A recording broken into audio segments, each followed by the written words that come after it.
నిన్నటి నుంచి 36 గంటల రైతు నిరసన దీక్ష కొనసాగుతూ ఉంది.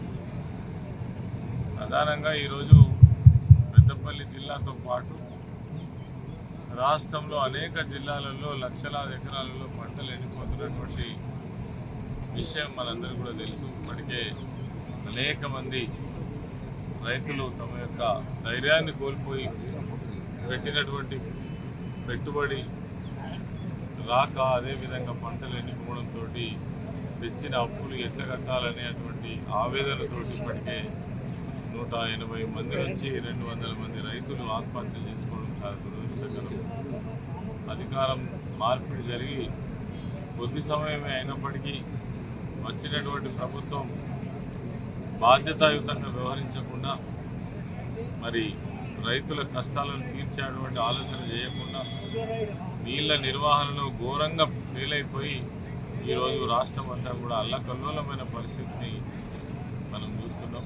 ఇది చాలా దారుణం, దురదృష్టకరం. ఈ విషయాన్ని తీవ్రంగా ఖండిస్తూనే మరి ఎవరైతే పంటలు ఎండిపోయినటువంటి రైతులు ఉన్నారో వాళ్లకు ఎకరానికి 25,000 రూపాయల నష్టపరిహారాన్ని వెంటనే చెల్లించి రైతులను ఆదుకోవాలని కోరుతున్నాం.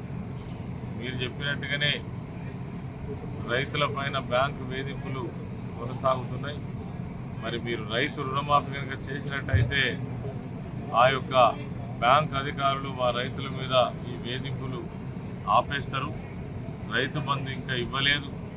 ఇంత కరువు నెలకొన్నటువంటి పరిస్థితులలో, రైతు ఇంత ఆవేదనతో ఉన్నటువంటి పరిస్థితులలో కనీసం రైతు బంధు గతంలో ఉన్నటువంటి ప్రభుత్వం కేసీఆర్ గారు ఏ విధంగానైతే రైతు బంధు ప్రతి పంటకి ముందుగానే ఏ విధంగా వేసిందో కనీసం ఇప్పటికైనా కోతల సమయం వచ్చింది, పంటలు కోస్తున్నారు, ఇప్పటికైనా రైతు బంధు వేసి రైతులను ఆదుకోవాలని మేము డిమాండ్ చేస్తూ ఉన్నాం. వీటితో పాటు రైతు బీమా రెన్యువల్ చేయాలి.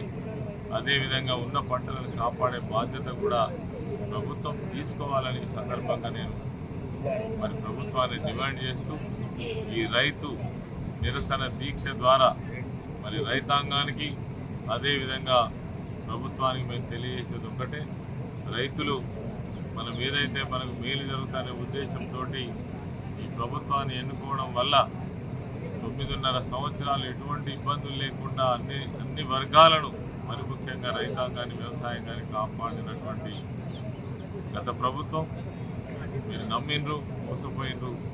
మరి నమ్మించి మోసగించినటువంటి ప్రభుత్వం యొక్క తీరు కూడా మనం చూస్తున్నాం. మరి రైతులు ఎప్పుడైనా అప్రమత్తంగా ఉండాలి. అదేవిధంగా ప్రభుత్వం కూడా నమ్మించి మోసం చేయడం మంచిది కాదు.